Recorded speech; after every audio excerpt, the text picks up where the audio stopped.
Ukraine के interceptor drone खाड़ी देशों में उड़ रहे हैं और राष्ट्रपति ज़ेलेंस्की लगातार संकेत दे रहे हैं। बहुत कुछ आने वाला है, अमेरिका भी तैयार नहीं है। यूक्रेन होर्मुज में कुछ बड़ा करने की तैयारी में है। नाकाबंदी कौन सी? ईरान आने वाली चीज़ को रोक नहीं सकता, क्योंकि यूक्रेन वही करने जा रहा है जिसे ईरान की सरकार कभी अपनी महत्वपूर्ण जलमार्ग में देखना नहीं चाहती थी। होर्मुज जलडमरू मध्य के सुरक्षा सम्मेलन में ज़ेलेंस्की ने वही कहा जो खाड़ी देश सुनना चाहते थे। अगर हमारी ड्रोन डील मध्य पूर्वी देशों से होती है तो समुद्री ड्रोन भी शामिल होंगे, इसलिए सब संभव है। हम रक्षा में शामिल हो सकते हैं और काफिलों की सुरक्षा में मदद कर सकते हैं, ज़ेलेंस्की ने प्रतिनिधियों से कहा। एक ही झटके में ज़ेलेंस्की ने यह स्थापित कर दिया कि यूक्रेन एक ऐसे देश से जो रूस के आक्रामक युद्ध का मुकाबला करने के लिए दूसरों पर निर्भर था, अब एक शक्तिशाली सैन्य राष्ट्र बन गया है जो जरूरत के समय दूसरों की मदद करने में सक्षम है। यूक्रेन पहले ही ड्रोन विशेषज्ञों को मध्य पूर्व भेज चुका है। उसके 200 से अधिक सबसे बेहतरीन और होनहार विशेषज्ञ खाड़ी देशों के साथ मिलकर काम कर रहे हैं ताकि वे इंटरसेप्टर ड्रोन का इस्तेमाल करके ईरान के शाहेद ड्रोन को रोकने का तरीका जान सके। वे विशेषज्ञ ईरान के शाहेद ड्रोन को सीधे तौर पर नष्ट भी कर रहे हैं, कम से कम अगर ज़ेलेंस्की की बात मानी जाए तो जो हम यहाँ देख रहे हैं यह एक बड़ा कदम आगे है। इंटरसेप्टर पहले से ही उड़ान भर रहे हैं, अब नौसैनिक ड्रोन आ रहे हैं और जैसा कि आप जल्द ही जानेंगे, वे सिर्फ उन जहाज़ों को नष्ट करने से कहीं ज़्यादा कर सकते हैं जिन्हें ईरान होर्मुज जलडमरू मध्य में तैनात कर रहा है। ज़ेलेंस्की ने यह संकेत ऑनलाइन सुरक्षा शिखर सम्मेलन में दिया जो यूके द्वारा लंदन में होने वाले शिखर सम्मेलन से पहले हुआ। इस शिखर सम्मेलन में 35 देश शामिल होंगे और चर्चा होगी कि पश्चिमी देश संभवतः अमेरिका के बिना ऑपरेशन एपिक फ्यूरी के बाद होर्मुज जलडमरू मध्य की सुरक्षा कैसे करेगा। यूके के प्रधानमंत्री साकिर स्टारमर कहते हैं कि यह आगामी शिखर सम्मेलन उन व्यवहारिक कूटनीतिक और राजनीतिक उपायों का आकलन करेगा जिन्हें हम नौवहन की स्वतंत्रता बहाल करने, फंसे हुए जहाजों और नाविकों की सुरक्षा की गारंटी देने और आवश्यक वस्तुओं की आवाजाही फिर से शुरू करने के लिए अपना सकते हैं। यूक्रेन के लिए यह एक अवसर है। ज़ेलेंस्की ने बताया कि उनका देश कैसे खाड़ी क्षेत्र का प्रमुख खिलाड़ी बनना चाहता है। यूक्रेन के राष्ट्रपति ने खाड़ी देशों के साथ पुराने समझौतों का जिक्र किया जिससे यूक्रेन के समुद्री ड्रोन होर्मुज जलडमरू मध्य पहुंच सकते हैं। इन देशों ने ऑपरेशन एपिक फ्यूरी और होर्मुज जलडमरू मध्य की नाकेबंदी का आर्थिक असर झेला है। विश्लेषक ओगुजान अकेना के अनुसार इराक, ईरान, सऊदी अरब, कुवैत, बहरीन और संयुक्त अरब अमीरात यानी यूएई से रोजाना तेल निर्यात मार्च के अंत तक पहले ही 1.23 करोड़ बैरल से घटकर 78 लाख बैरल रह गया है। AA आउटलेट के अनुसार इन देशों को तेल, गैस की आमदनी और ईरान की मिसाइलों और शाहिद ड्रोन से हुए नुकसान को मिलाकर युद्ध के अंत तक 50 अरब डॉलर से ज्यादा का नुकसान हो सकता है। इन खाड़ी देशों को एक ऐसे सहयोगी की जरूरत है जो ईरान के ड्रोन के खिलाफ उनके जहाजों और बुनियादी ढांचे की रक्षा करने में उनकी मदद कर सके। यूक्रेन ने आगे बढ़कर यह भूमिका निभाई है। 19 अप्रैल को ज़ेलेंस्की के खाड़ी की ओर समुद्री ड्रोन भेजे जाने का अब तक का सबसे बड़ा संकेत देने से बस कुछ दिन पहले यूक्रेन ने कतर, सऊदी अरब, यूएई के साथ 10 साल के रक्षा समझौतों पर सहमति की। ये समझौते पहले से प्रक्रिया में थे, अब इन पर औपचारिक हस्ताक्षर हो चुके हैं। ज़ेलेंस्की ने इसे किसी बड़ी शुरुआत बताया। हम पहले ही सऊदी अरब, अमीरात और कतर के साथ 10 साल के अनुबंधों पर सहमत हो चुके हैं। ज़ेलेंस्की ने बताया कि हमें 11 देशों मध्य पूर्व खाड़ी देशों से अनुरोध मिले हैं और अब हम कॉकस की ओर भी बढ़ रहे हैं। ये समझौते यूक्रेन के लिए उतने ही महत्वपूर्ण हैं जितने कि खाड़ी देशों के लिए। जैसा कि पॉलिटिको ने बताया है, यूक्रेन ने इन समझौतों का इस्तेमाल तेल की आपूर्ति सुनिश्चित करने के लिए किया है, खासकर उस सर्दी के बाद जब रूस ने लगातार यूक्रेन की ऊर्जा ग्रिड और बुनियादी ढांचे पर हमले किए थे। ज़ेलेंस्की ने कहा कि कच्चा तेल यूरोपीय रिफाइनरियों में जाकर ईंधन बनेगा जो यूक्रेन भेजा जाएगा। कुछ खाड़ी देश सीधे डीजल भी देंगे। यूक्रेन को आर्थिक सहायता और मिसाइल इंटरसेप्टर मिलेंगे, जिससे साबित होता है कि ये समझौते सिर्फ यूक्रेन से खाड़ी देशों को ड्रोन भेजने तक सीमित नहीं है। यूक्रेन को एक समान भागीदार के रूप में देखा जा रहा है और इसका मतलब है कि उसे उतना ही मिल रहा है जितना वो दे रहा है। हम इस ताजा जानकारी के ज़ेलेंस्की से आने के मायने को भी नजरअंदाज नहीं कर सकते, जो यूक्रेन की अपने पश्चिमी साझेदारों के साथ स्थिति के लिए महत्वपूर्ण है। यूक्रेन के राष्ट्रपति ने कहा कि जो लोग 4 साल तक रूसी आक्रामकता के खिलाफ यूक्रेन की मदद करते रहे, अब यूक्रेन भी मदद को तैयार है। यूके चाहता है कि यूक्रेन के नौसैनिक ड्रोन होर्मुज जलडमरू मध्य में जाएं। स्टारमर ने कॉन्फ्रेंस से पहले होर्मुज जलडमरू मध्य को फिर से खोलना वैश्विक जिम्मेदारी बताया, जिसमें जेलेंस्की ने यह संकेत दिया, हमें वाणिज्यिक जहाजरानी को सुरक्षित करना और वैश्विक स्थिरता सुरक्षा के लिए माइंस हटाने का समर्थन करना चाहिए। स्टालमा ने कहा, वाणिज्यिक जहाजों को भविष्य में ईरानी शाहिद और फास्ट बोट हमलों से सुरक्षित रखना आश्वासन का एक हिस्सा होगा। यूक्रेन के नौसैनिक ड्रोन इस कार्य के लिए उपयुक्त है। यूके इस तथ्य को मानता है और उसने पहले ही कह दिया है कि यूक्रेन होर्मुज जलडमरू मध्य को फिर से खोलने में एक उपयोगी भूमिका निभा सकता है। ये भूमिका सिर्फ नौसैनिक ड्रोन और इंटरसेप्टर देने तक सीमित नहीं है। यूक्रेन को नाकेबंदी का अनुभव है, खासकर जब रूस ने काले सागर में उसके खाद्य सुरक्षा गलियारों को रोकने की कोशिश की थी। यूक्रेन रूसी युद्धपोतों से निपट रहा था जो काले सागर बेड़े में थे, न कि ईरान द्वारा होर्मुज जलडमरू मध्य में इस्तेमाल ड्रोन या तेज नावों से। लेकिन उस नाकेबंदी को हटाने के लिए यूक्रेन ने जिन हथियारों का इस्तेमाल किया, उनमें से कई, जिनमें वे नौसैनिक ड्रोन भी शामिल हैं, जो अब खाड़ी की ओर जाते दिख रहे हैं, उस अभियान में अहम थे। यूक्रेन के पास इसका खाका और सबसे महत्वपूर्ण युद्ध में आजमाया गया अनुभव है, जिससे साबित होता है कि उसके ड्रोन खाड़ी में काम करेंगे। यूक्रेन के ड्रोन तैयार है, लेकिन देश को एक अनपेक्षित बाधा पार करनी पड़ सकती है। हमने बताया था कि जेलेंस्की की घोषणा वाले सम्मेलन में अमेरिका औपचारिक रूप से नहीं था। इसके कई कारण हो सकते हैं, पर एक कारण यह है कि अमेरिका मानता है कि उसके पास होर्मुज जलडमरू मध्य का समाधान है। अमेरिका ने ईरान की नाकेबंदी और वहां की सरकार द्वारा अमेरिका के अनुकूल समझौते पर बातचीत से इनकार करने के जवाब में अपनी खुद की नाकेबंदी बना दी है। इसी वजह से जेलेंस्की द्वारा दिए गए ऐसे संकेत अमेरिका के लिए उतने ही चौंकाने वाले होंगे जितने कि वे ईरानी शासन के लिए हैं, जो अपनी विषम रणनीति से होर्मुज में दबदबा बनाना चाहता है। वीडियो बनाते समय अमेरिका की नाकेबंदी जारी थी। 20 अप्रैल को अमेरिकी राष्ट्रपति डोनाल्ड ट्रंप ने घोषणा की कि अमेरिका का नाकेबंदी हटाने का कोई इरादा नहीं है जब तक कि ईरान के साथ कोई समझौता नहीं हो जाता। ट्रंप नाकेबंदी से खुश दिखते हैं। 20 अप्रैल को ट्रुथ सोशल पर एक पोस्ट में ट्रंप ने घोषणा की कि अमेरिकी नाकेबंदी ईरान को पूरी तरह से तबाह कर रही है और इससे ईरानी शासन को हर दिन $500 मिलियन का भारी नुकसान हो रहा है। अमेरिका और ईरान उस समझौते से अभी दूर है जिससे अमेरिकी नाकेबंदी खत्म हो। बातचीत के बावजूद दोनों देश एक दूसरे को धमका रहे हैं। 20 अप्रैल को ईरान ने कहा कि वह जवाब देगा, क्योंकि अमेरिका ने एक दिन पहले उसका मालवाहक टैंकर जब्त किया था। ट्रंप ने कहा कि अगर भविष्य की बातचीत विफल हुई तो अमेरिका ईरान के नागरिक बुनियादी ढांचे पर हमला करेगा, जबकि ईरान पाकिस्तान में होने वाली बातचीत में शामिल होने को लेकर अनिश्चित है। होर्मुज जलडमरू मध्य की स्थिति अब भी अस्थिर है।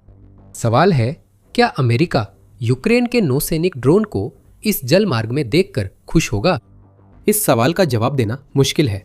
5 मार्च को जो ऑपरेशन एपिक फ्यूरी के लगभग एक हफ्ते बाद था, जेलेंस्की ने कहा कि अमेरिका ने यूक्रेन से ईरान के शाहिद ड्रोन से निपटने में मदद मांगी थी। यूक्रेन के राष्ट्रपति ने कहा था कि वे इंटरसेप्टर ड्रोन और विशेषज्ञता पेट्रियट एयर डिफेंस के बदले अमेरिका को देने को तैयार है।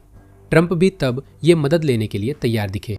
जेलेंस्की की टिप्पणी के बाद उन्होंने कहा कि वे किसी भी देश से मदद लेने को तैयार है। 11 दिन बाद इंडिपेंडेंट ने बताया कि अमेरिका ने यूक्रेन की अपनी ड्रोन तकनीक देकर मदद करने की पेशकश ठुकरा दी थी। अक्सर यूक्रेन को नहीं पता कि अमेरिका के साथ उसके रिश्ते कहाँ खड़े हैं। ये जेलेंस्की के बड़े इशारे की ओर इशारा करता है। अगर अमेरिका होर्मुज जलडमरू मध्य में यूक्रेन की मदद नहीं चाहता तो यूक्रेन उसके पीछे नहीं भागेगा, बल्कि उसे दरकिनार कर देगा। यही खाड़ी देशों के साथ दशक भर के रक्षा समझौतों का मकसद है, क्योंकि यूक्रेन खुद को उन देशों का प्रमुख हथियार आपूर्तिकर्ता बना रहा है जो होर्मुज जलडमरू मध्य में अमेरिकी ईरानी कार्रवाइयों से प्रभावित हैं। अब हथियारों पर लौटते हैं। यूक्रेन के इंटरसेप्टर ड्रोन खाड़ी में उड़ रहे हैं और वो नए खाड़ी साझेदारों को नौसैनिक ड्रोन देने की तैयारी कर रहा है। लेकिन क्या ये ड्रोन वाकई होर्मुज जलडमरू मध्य में इतना बड़ा फर्क ला पाएंगे कि हमेशा के लिए नाकेबंदी खत्म हो सके? इस सवाल का जवाब देने से पहले आपको जल्दी से याद दिला दूं कि आप द मिलिट्री शो देख रहे हैं। अगर आपने सब्सक्राइब नहीं किया तो यूक्रेन के समुद्री ड्रोन पर बात करने से पहले अभी सब्सक्राइब करने का बिल्कुल सही वक्त है। अब हमें समुद्री ड्रोन की बुनियादी बातें पता हैं। ये चालक रहित पोत दूर से नियंत्रित होते हैं और जहाज़ों पर वारहेड पहुंचाने के लिए इस्तेमाल होते हैं। यूक्रेन काले सागर में अपने नौसैनिक ड्रोन इसी काम के लिए वर्षों से उपयोग कर रहा है। लेकिन यूक्रेन कभी भी रुका नहीं रहता। यह लगातार नवाचार करता है और समुद्री ड्रोन क्षेत्र में हाल ही में हुई कुछ प्रगति ने इन हथियारों को होर्मुज जलडमरू मध्य में केवल एक अच्छा विकल्प होने से बढ़ाकर ऐसे साधन बना दिया है जिनका इस्तेमाल खाड़ी देश और वे पश्चिमी राष्ट्र जो जलमार्ग को फिर से खोलना चाहते हैं संभावित रूप से नाकेबंदी समाप्त करने के लिए कर सकते हैं। सबसे पहले हम 17 मार्च पर वापस चलते हैं। उस तारीख को मिलिट्नी ने यूक्रेन के मैगुरा V7 ड्रोन द्वारा हासिल की गई एक उल्लेखनीय उपलब्धि की रिपोर्ट दी थी। यह उपलब्धि तब तक सार्वजनिक नहीं थी। असल में ये सितंबर 2025 में हुआ था, जब यूक्रेन पुर्तगाल के तट के पास आयोजित नेटो, रेपमस और डायनामिक मैसेंजर अभ्यासों में भाग ले रहा था। उन अभ्यासों में ब्लूज शामिल थे जो नेटो की सेनाएं थीं, और रेड्स जो यूक्रेन के मगुरा V7 ड्रोन का इस्तेमाल कर रहे थे ताकि युद्धाभ्यास की स्थिति में नेटो के युद्धपोतों का मुकाबला किया जा सके। इन युद्धाभ्यासों के 5 परिदृश्य थे। सभी में रेड्स ने ब्लूज को हराया। ऐसा करने के लिए रेड्स ने मगुरा V7 नौसैनिक ड्रोन के अलग अलग संस्करणों का इस्तेमाल किया, जिन्हें हर अभ्यास में विशेष उद्देश्यों के लिए अनुकूलित किया गया था।